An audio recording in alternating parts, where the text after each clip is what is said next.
Hey, good morning to you. Good day to you all.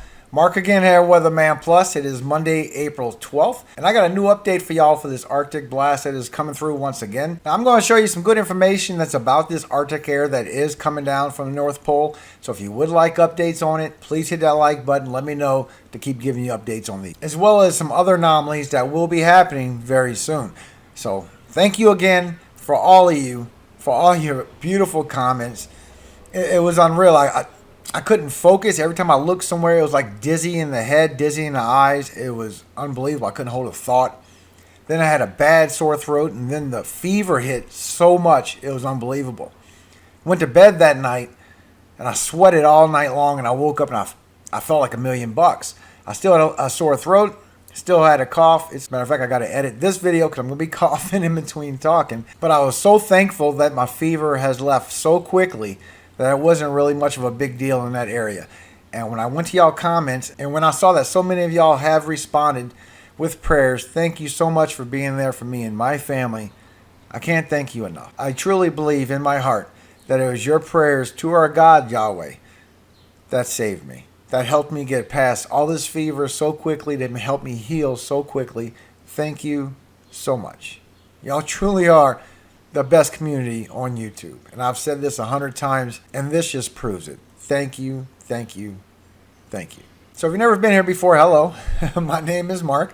I usually upload every single day except Friday evening into Saturday evening. That's when I take my Sabbath. So hit that subscribe button so you don't miss a video, because we are getting into extreme tornado season, also early hurricane season, and we have this Arctic air once again. So we have so many things happening. Now, the two videos I have up on the top left. The bottom one is a Euro. I'm showing you from 5 to 10 days out. Euro shows this cold anomaly that is coming into our country. I'm showing that one because that's the one everybody is showing you guys, because it's the worst case scenario right now. Matter of fact, I'm showing that people that just want to show the worst case scenario actually slipped up. It's actually not the worst case. It just shows the furthest south. And on the top, you have the GFS, which actually shows you the full 10 days from today. And you can see that the Arctic air kind of is like fingers passing through the country instead of one big chunk. So instead of just showing you the worst case scenario, I'm going to show you everything that is possible with this Arctic air. Also, I'm showing right here, in case you don't know, this is your teleconnections. This shows you the velocity potential anomalies that does come into our country, because this right here is right over Australia. And this is actually a hurricane that is forming up anywhere from the 16th of April all the way down to the 20th with a good anomaly. Now, if you go over to Sebastian Weather Channel, you will see that he made a video on this last night, so you can get up to date on that. And we do have some velocity potentials that will be in the Pacific. So Hawaii, I will stay up to that on you, as well as the West Coast. This is sometime from the 20th on to the 27th, so I will stay on track for that. But right here on 60W, this is for our East Coast, for our U.S. guys. And I'm showing that we have a strong velocity potential somewhere around the 26th to the 28th of this month. Plus, we have Arctic air that we need to worry about. It's middle of April, and we're still dealing with cold air, guys. Matter of fact, we had our other one on the 7th, and then we have another one that's possible for the 12th to the 13th. Then we have another possibility, according to the Euro, for somewhere around the 18th to the 20th. As a matter of fact, I did tell y'all about this all the way back around March 30th, guys. I told y'all that we have another possible cold air anomaly coming in around the 20s into the high 20s.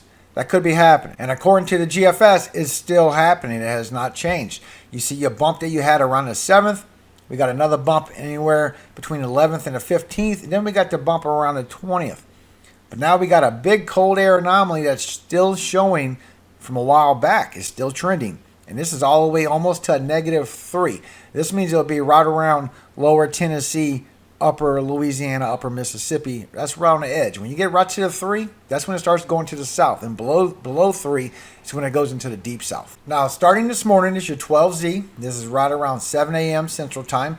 We do have some cold air in the country, but that's not freezing cold. The freezing cold would be that purple temperature. But as we go through our days for today and tomorrow, you'll see that we get another cold air that does come down right around the 14th, just like I said on the potential for the Arctic air anomaly come in on the 14th. And you see we do get a good stretch of cold air coming into the southwest. Also, we get another little dip of cold air in the Midwest. Now, on the 14th, this will carry over And this anomaly will go over into the northeast, start bringing freezing temperatures. That's what that purple represents. That's freezing temperatures. While this one goes even deeper into the south. And I'm not showing that this is something that you need to worry about, south. I'm not showing super freezing temperatures. It looks worse than it actually is. Matter of fact, according to the GFS, this is the cold air that it would look like on the 14th when that does come in.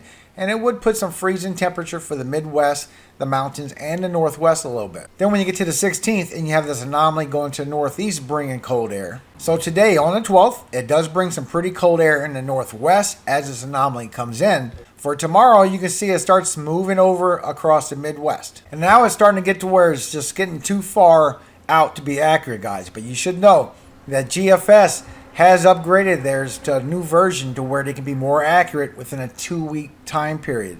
So they have updated that. I don't mean it is accurate, but it's more accurate.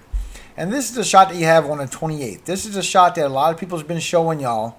Oh, we have this major Arctic blast, major cold air that is coming. But they always pick that one picture to make the South worry. And it's not right. And here's a closer look for you. Probably be the next thumbnail you might see from these people today. And actually all that is some upper 30s for the upper Midwest. But everybody else is in the 40s for Ohio Valley. Then it gets even warmer to the 50s and 60s as you go south. So it's not as bad as it looks. But they don't show you this part. So according to the GFS, on the 26th, you do have some cold air coming in the Northeast. You do have some for the upper Midwest.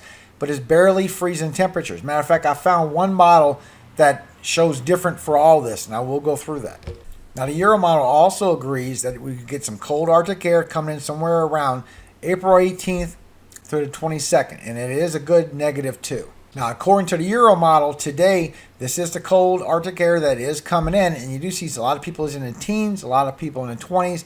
Matter of fact, Oregon and Washington and northern California is anywhere in the 30s and the 40s. While the GFS isn't that aggressive, it does show that there is some 20s and 30s that'll be popping around, but it's definitely not showing these teen temperatures coming in yet. But the Canadian model, which shows the worst case scenario all the way through the country, shows that it will definitely be in the teen temperatures that we need to worry about this cold air. So I just want to let you know everything is possible, not just the worst case, guys. Also the best case. And this is what it looks like according to the GM model of what it looks like from the cold air coming in starting today. Now, it shows that it takes a minute, but by the time it gets all the way up until the 20th, it starts moving across the Midwest now and starts reaching somewhat south. And just so you know your temperatures, all this red is all anywhere from the teens to 20s to right before freezing temperatures. Freezing temperatures is actually that white line below it.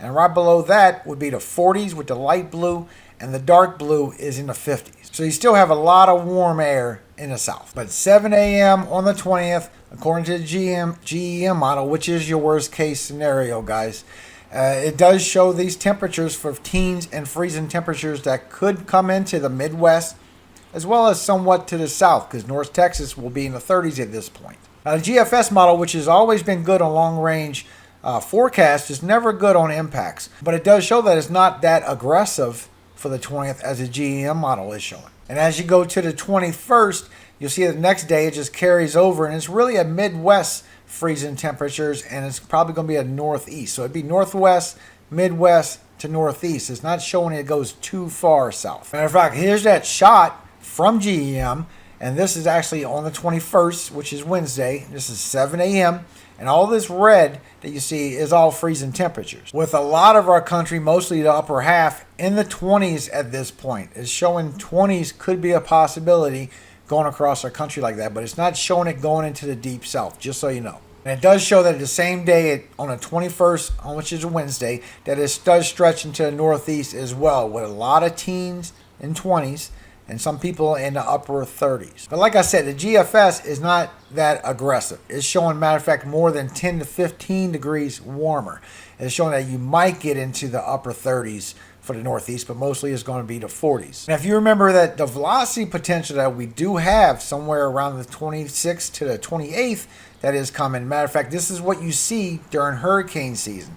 So this could be a strong, low millibar, very strong storm that could be hitting the U.S. It's not no hurricane, I already checked. Now, first of all, this is way too far away. This is the 24th, guys. We all know barely 5 days is accurate, but it's going to let us know what could be coming. So take this with a grain of salt, please. Now, a lot of the models have been showing that there's a high pressure setup on the west coast and the east coast at this time. And remember, these go clockwise. Both of these high pressures go clockwise while the low pressure goes counterclockwise. So when you have these two machines running on the east and west coast, it leaves this pull up the middle coming from the Gulf of Mexico, all that humidity, all that warm moisture.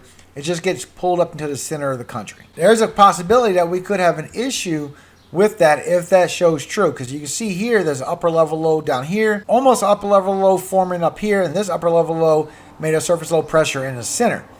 Now, as you go forward a little bit, you'll see that these do pop up to surface low pressure, then a stronger upper level low in the south. Now, but like I said, when these spinning around like this, it just leaves this middle pull like this.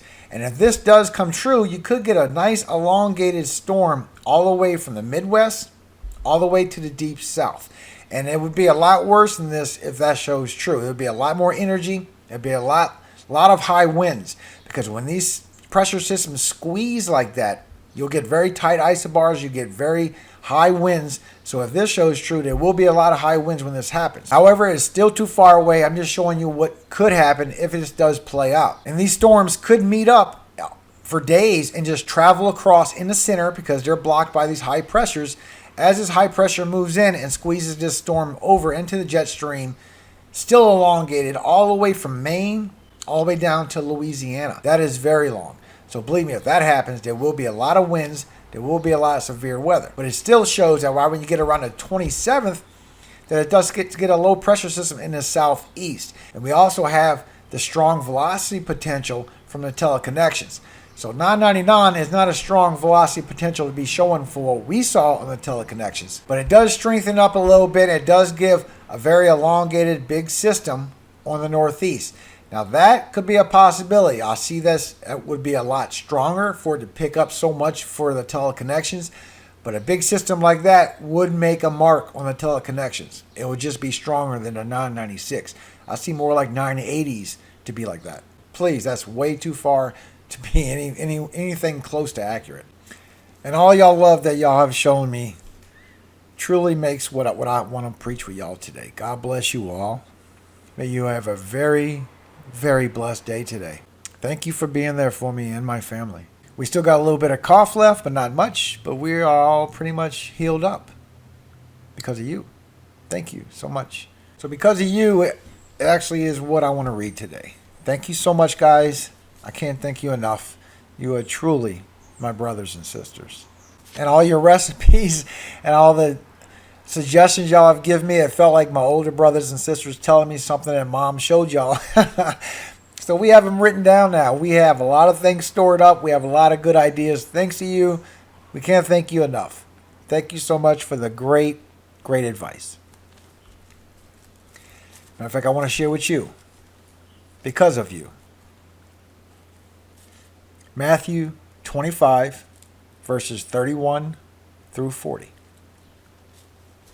And this goes out to you. When the Son of Man shall come in his glory, and all the holy angels with him, then shall he sit upon the throne of his glory.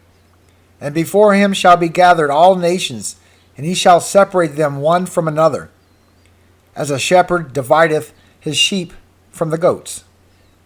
And he shall set the sheep on his right hand, but the goats on his left. Then shall the king say unto them on his right hand, Come, ye blessed of my Father, inherit the kingdom prepared for you from the foundation of the world. For I was an hungered, and ye gave me meat. I was thirsty, and ye gave me drink. I was a stranger, and ye took me in. Naked, and ye clothed me. I was sick, and ye visited me. I was in prison, and ye came unto me. Then shall the righteous answer him, saying, Lord, when saw we thee and hungered, and fed thee, or thirsty, and gave thee drink? When saw thee a stranger, and took thee in, or naked, and clothed thee? Or when saw we thee sick, or in prison, and came unto thee? And the king shall answer and say unto them, Verily I say unto you, inasmuch as ye have done it unto one of the least of these my brethren, ye have done it unto me. Amen. Thank you so much for being there for me and my family, guys. I really appreciate you. I hope you have a very blessed day today. All glory does go to God, God of Jacob. Amen.